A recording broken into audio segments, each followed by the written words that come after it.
Pemirsa yang budiman, apa kabar? Semoga pemirsa selalu sehat dan dalam lindungan Tuhan Yang Maha Esa. Amin. Ya Rabbal Alamin.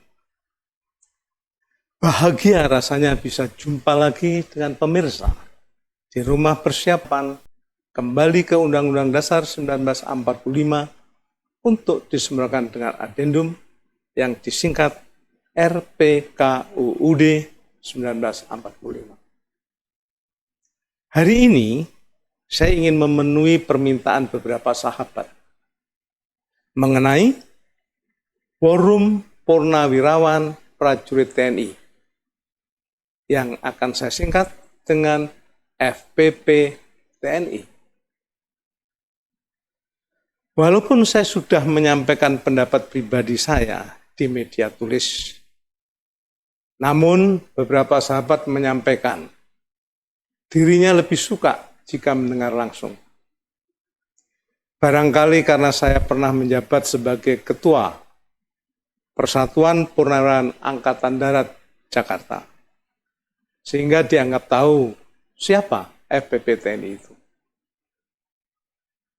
Pandangan pribadi saya terhadap FPP TNI, saya utarakan ketika menjadi pembicara dalam FGD di Menteng pada 3 Mei 2025.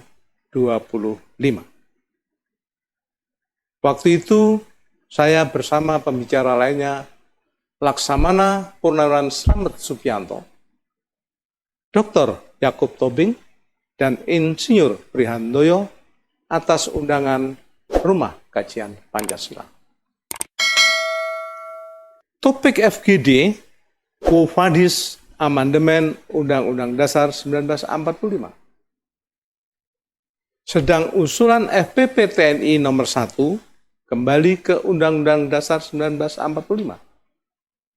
Maka saya pikir klop jika saya ambil peristiwa aktual FPP TNI ketika itu.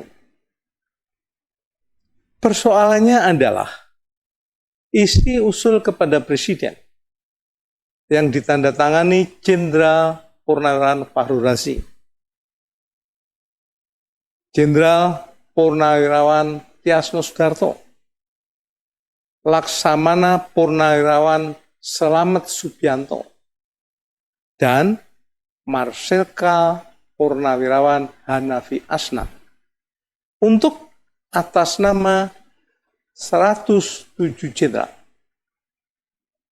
73 laksamana, dan 65 marsikal. Juga diketahui oleh Jenderal Purnawirawan Trisutesno. Pernyataan terpenting sesungguhnya adalah yang nomor 1, yaitu kembali ke Undang-Undang Dasar 1945. Namun yang menjadi sorotan dan polemik justru nomor 8, yaitu mengusulkan pergantian wakil presiden kepada MPR. Padahal nomor 2 sampai dengan 8 hanya merupakan turunan dari persoalan nomor 1. Komentar masyarakat pun beragam. Jenderal Purnawirawan Hendro Priyono di media menyatakan bahwa usulan yang diusung FPP TNI itu terukur dan sebagai aspirasi di negara demokrasi. Pak Hendro memang mengatakan yang penting adalah stabilitas nasional. Namun saya berpendapat, bagaimana mungkin stabilitas nasional bisa dicapai jika dalam kehidupan kita ada 3 diskursus konstitusi yang tidak segera diselesaikan. Oleh karena itu, karena topik FGD Quo Vadis Amandemen Undang-Undang Dasar 1945, sedang usulan nomor 1 FPP TNI kembali ke Undang-Undang Dasar 1945, Maka judul pembicaraan saya sebagai pembicara pada waktu itu dengan judul Siapa Forum Purnawirawan Prajurit TNI itu? Saya harapkan itu menjadi klop. Saya sampaikan, mereka adalah warga negara Indonesia sebagaimana warga negara Indonesia lainnya. Ada yang pilih sebagai dokter, ada insinyur, ada yang berdagang.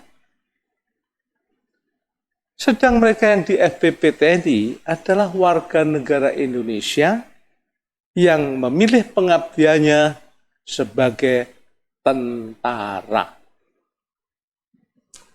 Sebelum menjadi tentara, mereka sudah bersumpah untuk jalan hidupnya. Bagaimana sumpah itu diucapkan? Pemirsa ingin mendengar? Mari kita dengarkan.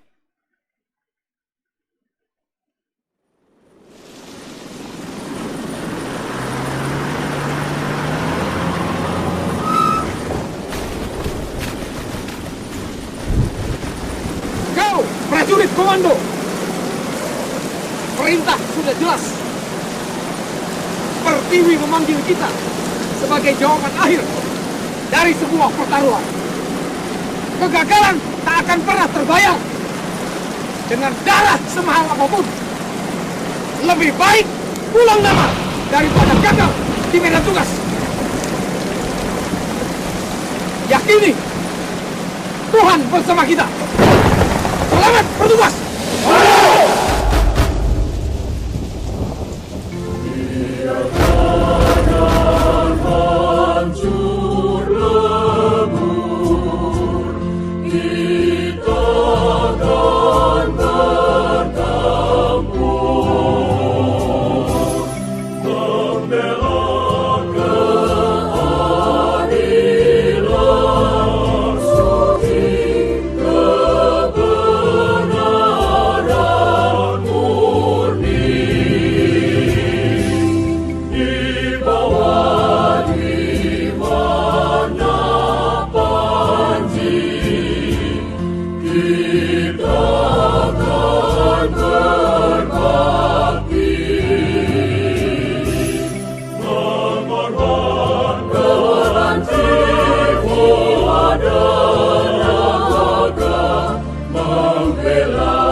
Itulah cuplikan sumpah dari individu-individu dalam FPP TNI. Kata demi kata memiliki makna. Rangkaian kalimat merupakan curahan hatinya. Penuh dengan sikap dan sifat keperjuangannya. Tak kenal menyerah, tak kenal lelah, dan rela berkorban. Ketika berdinas, mereka memiliki sumpah prajurit dan sabta marga. Sedangkan setelah purnawirawan, mereka punya pedoman perjuangan pula. perjuangan Purnawirawan dalam politik, khususnya dalam politik negara, disebutkan pada dasarnya hak untuk berpolitik merupakan hak asasi setiap warga negara yang dijamin oleh Undang-Undang Dasar 1945. Hak berpolitik ini antara lain mencakup hak untuk menyatakan pendapat dengan lisan dan tulisan. Dengan demikian, bagi Purnawirawan yang masih ingin melanjutkan pengabdiannya, masih memiliki hak. Bahkan, menurut Jenderal Douglas MacArthur, dikatakannya, "Old soldiers never die, they just fade away." Sedangkan Jenderal Wijaya Suyono pun berpesan kepada kami generasi mudanya, bahwa tugas kita sebagai bayangkari bangsa dan negara baru berakhir saat tidak bisa lagi mendengar salvo meski ditembakkan di samping telinga.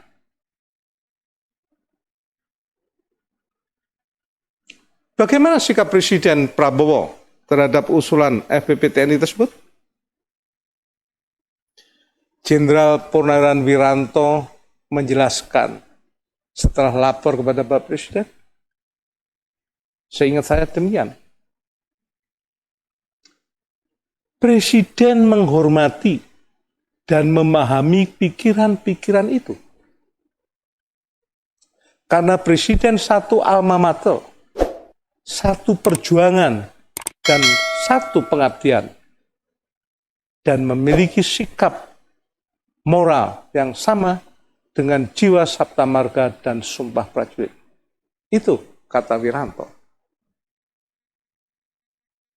Kini, ketika FPP-TNI menyampaikan surat ke DPR dan MPR, sikap politisi beragam. Namun, saya berharap seyogyanya pimpinan lembaga bersedia menilai bobot aspirasi isi surat tersebut secara substansial. Tidak hanya berdasarkan teknis kesekretariatan. Sebab dalam sistem demokrasi, wakil rakyat yang mendengarkan suara rakyat, dalam hal ini FPP-TNI, merupakan kebijakan yang bijak dan tepat demi bangsa dan negara. Seyogyanya apa yang disampaikan bisa dimaknai sebagai public warning oleh semua sosok penyelenggara negara. Saya berharap sejarah penyesalan hendaknya tidak terulang lagi. Pasalnya ada catatan sejarah. Jenderal Yoga Sugama dan Jenderal Benny Murdani pernah menyampaikan public warning kepada Presiden Soeharto jauh sebelum peristiwa Mei 1998. Suatu saat pada November 1998, Pak Harto minta Adnan Kanto untuk bisa bertemu Pak Benny Murdani. Singkat cerita, akhirnya entah kapan pastinya Pak Harto ketemu Pak Benny Murdani. Dalam pertemuan tersebut, Pak Harto bilang, "Ben, aku salah. Aku tak mendengarkan omonganmu." Pak Benny Murdani cuma menunduk, matanya berkaca-kaca.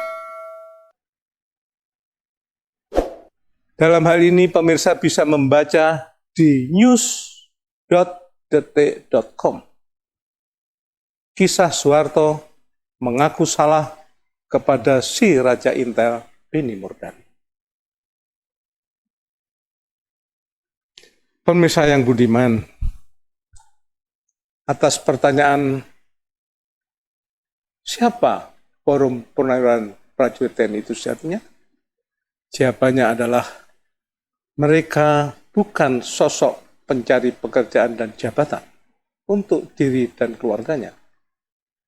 Mereka sosok yang ingin berbuat untuk bangsa dan negaranya, sampai tak bisa mendengar salvo meski ditembakkan di samping telinganya. Pemirsa yang budiman, terima kasih atas atensinya. Semoga bermanfaat untuk meningkatkan kewaspadaan kita bersama. Sampai jumpa pada episode akan datang tentang bagaimana kronologis perjuangan kembali ke Undang-Undang Dasar 1945 dan kaji ulang bersama Pak Bambang Wibowo selaku Arsip Hidup. Selamat berjuang, sehat selalu. Amin ya Rabbil Alamin.